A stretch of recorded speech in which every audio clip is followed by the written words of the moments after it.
அருள்மிகு பட்டாளம்மன் திருக்கோயிலுக்கு சொந்தமான இடமும், நாகமங்கலம் அருள்மிகு நீலகிரி அனுமந்தராய சாமி திருக்கோயிலுக்கு சொந்தமான இடமும், இந்த திருக்கோயில் இடங்களில் முறைகேடாக திருக்கோயிலுக்கு சொந்தமான 2 ஏக்கருக்கும் அதிகமான இடங்களில் கடந்த காலங்களில் கிரைனைட் வெட்டி எடுக்கப்பட்டிருக்கின்றன.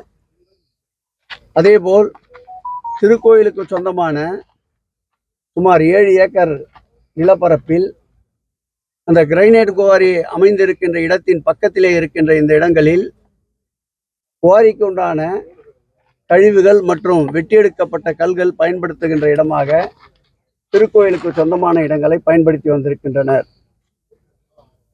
மாண்புமிகு தமிழக முதல்வர் அவர் தலைமையிலே இந்த ஆட்சி ஏற்பட்டவுடன் 2021ஆம் ஆண்டு இது குறித்து திருக்கோயிலுக்கு சொந்தமான இடங்களில் கிரைனைட் கற்கள் மற்றும் கழிவுகள் போன்றவற்றை பயன்படுத்தி கொண்டிருப்பதாக அறிந்து அது குறித்து புகார் மனு தரப்பட்டு காவல்துறை புலன் விசாரணையில் ஈடுபட்டிருந்தது.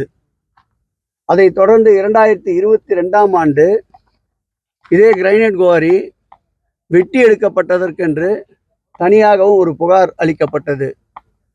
இந்த 2 புகார்களும் செவி வழியாக, கைபேசி வழியாக வந்த தகவலின் அடிப்படையில் கலாய்வு மேற்கொள்ளப்பட்டு இந்து சமய அறநிலையத்துறையின் சார்பில் ஏற்கனவே புகார் வழங்கப்பட்டிருக்கின்றது. தற்போது இந்த வழக்கு என்பது நீதிமன்றத்திற்கு சென்றிருப்பதால் இந்த ஏற்கனவே துறையின் சார்பில் எடுக்கப்பட்ட நடவடிக்கையை அறிக்கையாக தாக்கல் செய்திருக்கின்றோம். அந்த அறிக்கையின் மீது தொடர் விசாரணை நீதிமன்றத்தில் நடந்து கொண்டிருக்கின்றது.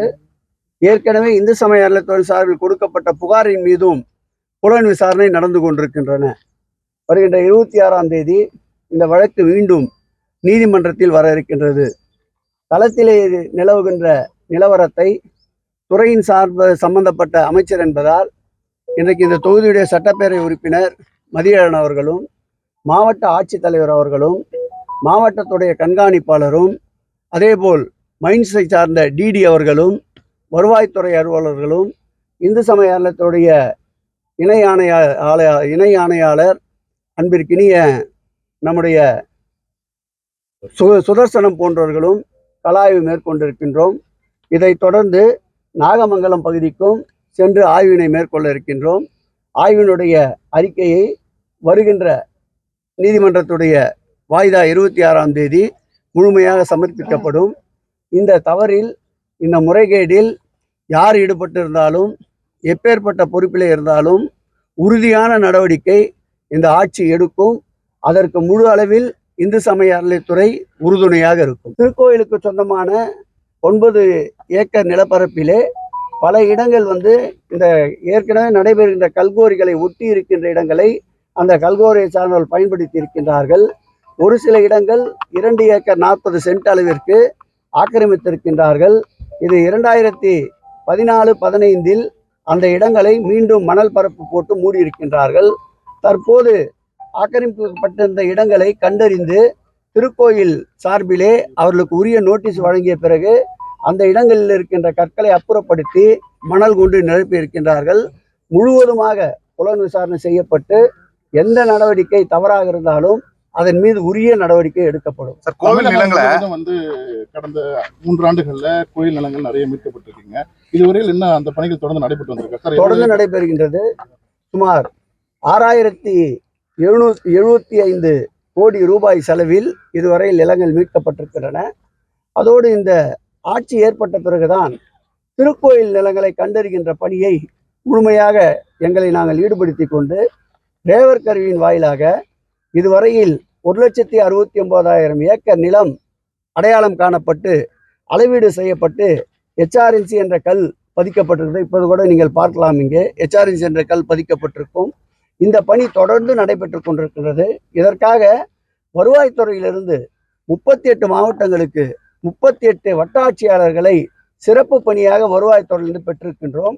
கடந்த 3 ஆண்டுகளாக அவர் தொடர்ந்து இந்த நிலங்கள் ஆக்கிரமிப்புகள், நிலங்கள் கண்டறியப்படுகின்ற பணிகளை மேற்கொண்டிருக்கின்றார்கள். அவருக்குண்டான ஆண்டு செலவு ₹10,50,00,000 இந்து சமய அறநிலைத்துறை வழங்கி கொண்டிருக்கின்றது. இந்த பணி தொடர்ந்து நடைபெற்று கொண்டிருக்கின்றது.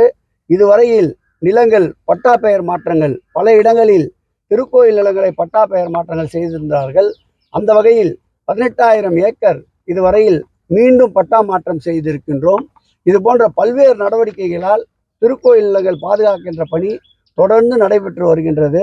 இதுவரையில் கிட்டத்தட்ட 16,000 ஏக்கர் நிலங்கள் கையகப்படுத்தப்பட்டிருக்கின்றன.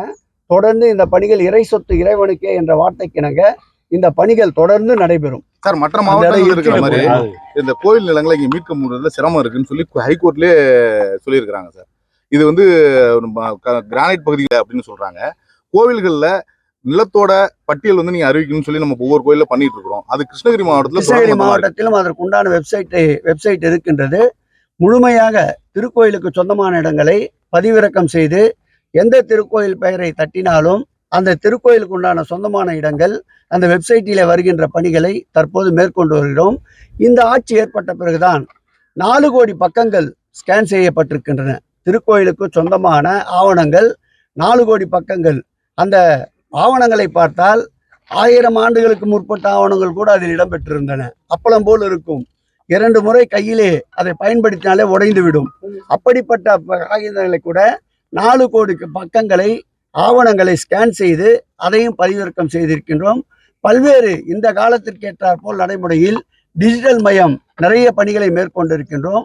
நீங்கள் கூறியது போல் வெகு விரைவில் கிருஷ்ணகிரி மாவட்டத்தில் இருக்கின்ற அனைத்து திருக்கோயிலுடைய சொத்துக்கள், அசையா சொத்துக்கள், அசையும் சொத்துக்கள் அனைவரும் பதிவிறக்கம் செய்யப்படும். எந்த திருக்கோயில் சென்று வெப்சைட்டை பயன்படுத்தினாலும் அந்த திருக்கோயிலுடைய இடங்கள் அதில் விலாவாரியாக வருகின்ற அளவிற்கு ஏற்பாடுகள் நடைபெறும். அபராதம் விதிக்கப்பட்டிருக்கீங்க. அடுத்த கட்டம் என்ன நடவடிக்கை? நிச்சயமாக சட்டப்படி நடவடிக்கை மேற்கொள்ளப்படும். தவறு செய்தவர் யாராக இருந்தாலும் அவர்கள் மீது உரிய நடவடிக்கை நிச்சயம் எடுக்கப்படும். நடவடிக்கை துரிதப்படுத்தி இருக்கின்றோம். பாதகம் செய்பவரை கண்டால் நாம் பயங்கொள்ளலாகாது பாப்பா, மோதி மிதித்து விடு பாப்பா, அவர் முகத்தில் உமிழ்ந்து விடு பாப்பா. அண்மை செய்திகளை உடனுக்குடன் தெரிந்து கொள்ள இணைந்திருங்கள் இயம்நாடு தொலைக்காட்சியுடன்.